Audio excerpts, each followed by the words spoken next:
ये करारदाद आई है इस वाक़े के हवाले से, इसको अगर आपकी इजाज़त हो तो, क्योंकि हमने नेक्स्ट वीक पे रखा है जिस पे हमने लॉ एंड ऑर्डर पे डिबेट करनी है, तो उस पर उसको क्लब कर लेंगे, आज इसको अप्रूव कर लेंगे, इस पर बाकी जो डिबेट है वो फिर उसके बाद कर लेंगे। मैं सिर्फ चंद एक चीज़ों की वजाहत कर दूं इससे पहले कि मैं गुजारिश करूं आपसे कि मौलाना साहब के चंद अल्फाज को हज़फ करें, उससे पहले मैं भी शदीद अल्फाज में मज़म्मत करता हूं कि मौलाना साहब की वालदा के साथ अगर किसी शख्स ने ये रवैया रखा है, वो एक इंडिविजुअल का रवैया है, वो एक आदमी का रवैया है।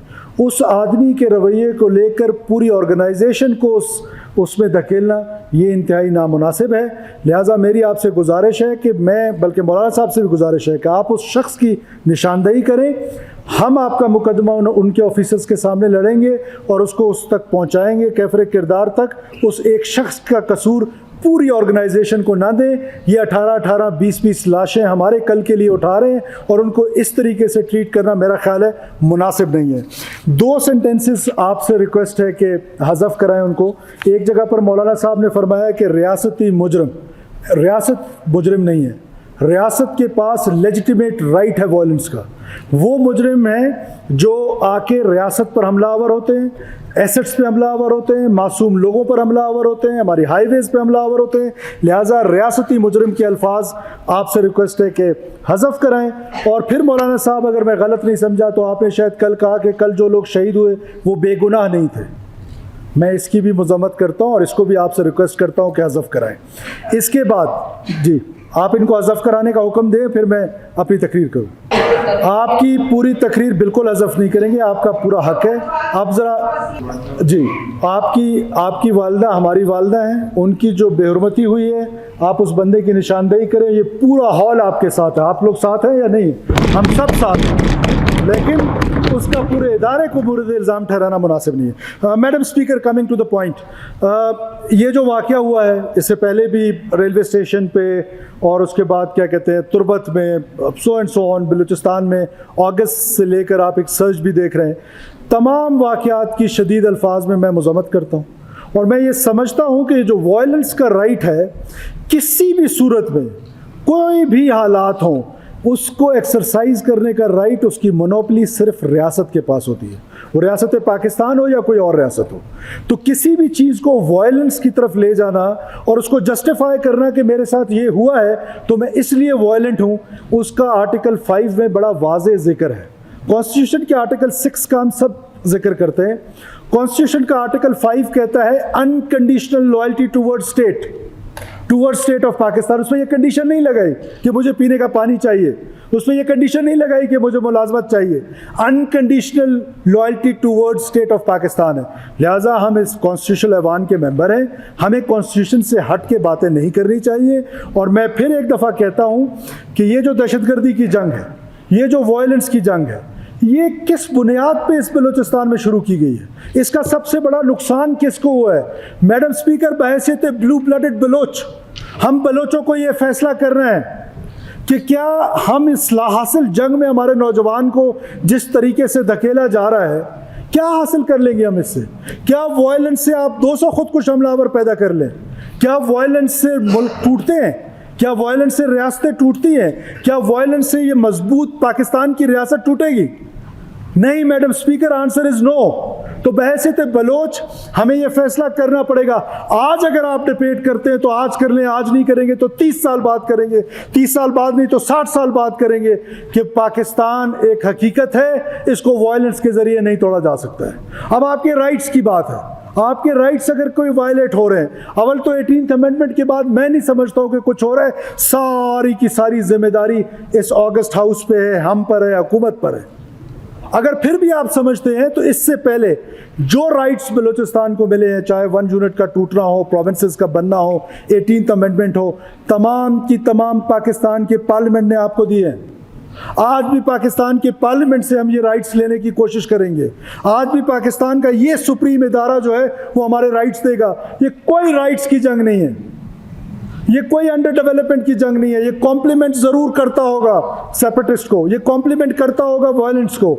लेकिन अगर आप मुझे ये बताएं कि मिसाल ले लें तुर्बत की, 2000 में ये सो कॉल्ड इंसर्जेंसी शुरू हुई जब नवाब खैर बख्श मरी को गिरफ्तार किया गया। 2000 का तुर्बत और आज के तुर्बत पे ज़मीन आसमान का फ़र्क है। क्यों फिर आज तुर्बत में वायलेंस है? ये जो अनपैरेलल डेवलपमेंट है, ये क्या सिर्फ बलूचिस्तान का मसला है? मैडम स्पीकर, ये पूरे पाकिस्तान का मसला है। पूरे पाकिस्तान में ये प्रॉब्लम है, बल्कि वर्ल्ड में जितनी भी वो नेशंस जो डेवलपिंग नेशंस हैं, वो आज तक इस मसले से सफ़र कर रही हैं, अनपैरेलल डेवलपमेंट से। डेवलप नेशंस ने सिर्फ अपना एक ऐसा मैकेनिज्म बनाया है कि वहाँ पर आपको बुनियादी सहूलतें हर जगह मिल जाती हैं। उसके लिए कोशिश की जा सकती है, उसके लिए पार्लियामेंट के ज़रिए जदोजहद की जा सकती है, लेकिन वायलेंस का ज़रिया बलोच को यह फैसला करना पड़ेगा कि एक तरफ आपकी हुकूमत बलूचिस्तान की बच्चियों के लिए हार्वर्ड और ऑक्सफोर्ड की दरवाजे खोल रहे हैं, और एक तरफ आप पढ़ी लिखी बच्चियों को खुदकुश जैकेट पहना के जाके खुदकुश करा रहे। तो बहसीत बलोच हमें यह फैसला कर लेना चाहिए कि कौन बलोच की ज़्यादा खिदमत कर रहा है, और बहसीत बलोच हमें यह डिबेट भी ज़रा खुल के कर लेनी चाहिए। हमारे हमसाया मुल्क में हमारे कौम के लोग बसते हैं, क्या उनकी ज़बान को ज़बान की हैसियत दी जाती है? क्या वो जो सेक्ट जो रिलीजन प्रैक्टिस करते हैं, क्या उसकी आज़ादी उनको हासिल है? और दूसरी तरफ हमारे वो स्टेट जो पिछले कई दहाइयों के साथ अनस्टेबल है, तो क्या बलोच का गुजारा मुमकिन है? तो लिहाजा हमें इस ऑगस्ट हाउस को, इस सुप्रीम हाउस को लीड लेनी पड़ेगी। ये जो मैं इन कैमरा कह रहा हूं ना, उसकी एक वजह है मैडम स्पीकर, हम सब खाइफ हैं अपने पॉलिटिकल कैपिटल को लूज करने के लिए। हम सच नहीं बोलते हैं, हमें सच बोलना चाहिए। सिर्फ इस बुनियाद पे सच नहीं बोलना कि मेरा पॉलिटिकल कैपिटल लूज होगा। आज पॉपुलर नैरेटिव जो है वो किसी और का है, तो अगर मेरा पॉपुलर नैरेटिव नहीं होगा तो मैं सच ना बोलूं, तो मेरा पॉलिटिकल कैपिटल मेरी रियासत से ज़्यादा अहम नहीं है। मैं इसलिए कह रहा हूं कि ये इन कैमरा हो, ताकि हम ऑडियंस को खुश करने के लिए या शाम को फेसबुक पे अपने स्टेटस लगाने के लिए जज्बाती तकरीरें ना करते फिरे, कि हमें मज़ा आ गया है कि हम अपनी रियासत के ख़िलाफ़ तकरीर करें, रियासती इदारों के ख़िलाफ़ तकरीरें करें, उससे हमें हीरोइज़म मिलती है। तो हमारे लिए रियासत अहम है, हीरोइज़म अहम नहीं है। In camera law and order पे आप लोग आएँ, हमारे साथ गुफ्तगू करें, डेट अपोजिशन तय करें, अपने मेंबर्स की हाज़िरी यकीनी बनाएं, हुकूमत अपने मेंबर्स की हाज़िरी यकीनी बनाए। पूरा दिन हम बैठने को तैयार हैं। क्या आइए डिस्कशन कर लीजिए कि इसका हल क्या है, आइए डिस्कशन कर लीजिए कि डायग्नोसिस क्या है। मुज़ाकरात की बात इस फोरम से मैं 600 दफ़ा पहले कह चुका हूँ, आज भी कह रहा हूँ कि दुनिया का कोई भी कॉन्फ्लिक्ट अगर मुज़ाकरात से रिजॉल्व होता है तो मुज़ाकरात के लिए हुकूमत पाकिस्तान, रियासत पाकिस्तान, हुकूमत बलूचिस्तान तैयार है। लेकिन क्या करें उन लोगों का जो वायलेंट हैं, जो बंदूक के ज़ोर पर अपना नज़रिया मुसल्लत करना चाहते हैं, जो बंदूक के ज़ोर पर आकर मासूम मुसाफिरों को कत्ल करते हैं। उनका कोई सदेबाब तो करना है, और लीड किसने लेनी है? लीड इस ऑगस्ट हाउस से लेनी है। हम कब तक खामोश बैठे रहेंगे? किस खौफ से मैडम स्पीकर खामोश है? मौत के खौफ से, पॉलिटिकल कैपिटल लूज होने के खौफ से? कब तक खौफजदा रहेंगे? जिंदगी की हिफाजत मौत खुद करती है, वो BLA के हाथ में नहीं है, वो BRA के हाथ में नहीं है, वो किसी दहशतगर्द तंजीम TTP के हाथ में नहीं है। हमें सच बोलना चाहिए कि इस रियासत के ख़िलाफ़ जिस मुनज़्ज़म अंदाज में, 3 मुनज़्ज़म अंदाज से मैडम स्पीकर रियासत के ख़िलाफ़ साजिश हो रही है, रियासत को तोड़ने की कोशिश की जा रही है, केक की तरह हमारे मुल्क को काटना चाहते हैं। नंबर 1 वायलेंस, इतनी शदीद वायलेंस करो, उसमें ना मुसाफिर को छोड़ो। कितने बलोचों का कत्ल हो रहा है मुखबरी के नाम पे? क्या गुनाह किया था उस कलात के 80 साला बूढ़े ने, जिसको घर के अंदर घुस के 25 अगस्त की रात को उसको शहीद किया गया? क्या गुनाह किया उस नौजवान ने जो तुर्बत की बाजार में जाके अपने लिए सब्जियां ले रहे और मुखबर के नाम पे 10-10 करके आके मार के चले जाते हैं? रोजाना की बुनियाद पर बलोचों का कत्लेआम जारी है।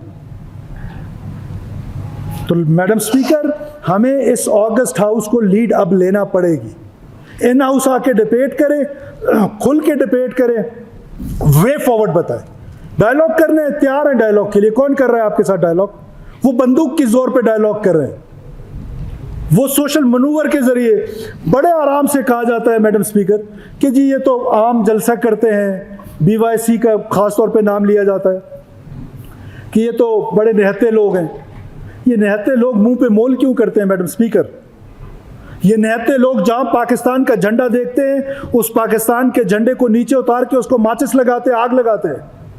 ये निहत्ते लोग जहां जाते हैं सबसे पहले अपना एक सो कॉल्ड इंडिपेंडेंट बलूचिस्तान का एक कौमी तराना बनाया हुआ है, वो सीनों पे हाथ रख के पढ़ते हैं। फिर आखिर में एक बलोची ओथ लेते हैं जिसमें वो कहते हैं कि आज़ादी तक ये जद्दोजहद जारी रहेगी। कौन सी दुनिया का ऐसा मुल्क है जो सेपरेटिस्टों को अपने सड़कों पे इस तरह बर्दाश्त करती है कि उनका जो जी चाहता है वो आके कह दें और एक एडवोकेसी करें एक आज़ाद बलूचिस्तान की। कम से कम हमारी हुकूमत इसकी इजाज़त नहीं दे सकती कि आप आज़ाद बलूचिस्तान की एडवोकेसी करें। हैं खामियां हैं, मैं नहीं कहता हूं कि हमारी सिक्योरिटी फोर्सेस में खामियां नहीं हैं, होंगी खामियां जब वो 8 घंटे से 52 टेम्परेचर पे सड़क के दरमियान में खड़ा होता है और उसको पता ही नहीं है वो ग्रे में ऑपरेट कर रहा है कि सामने से जो दोस्त है या दुश्मन आ रहा है, और वो 52 पे खड़ा होकर आपको रोकता है, आप एयर कंडीशन कम उससे सिर्फ शीशा नीचे करके उस पर उसको गालम गलोच शुरू कर दें और कैमरा निकाल के बस पिक्चर्स बनाना शुरू कर दें। उसकी इस्लाह करने की ज़रूरत है, हम इस्लाह करेंगे, आप हमें तजावीज़ दें, हम उसको ठीक करने की कोशिश करेंगे।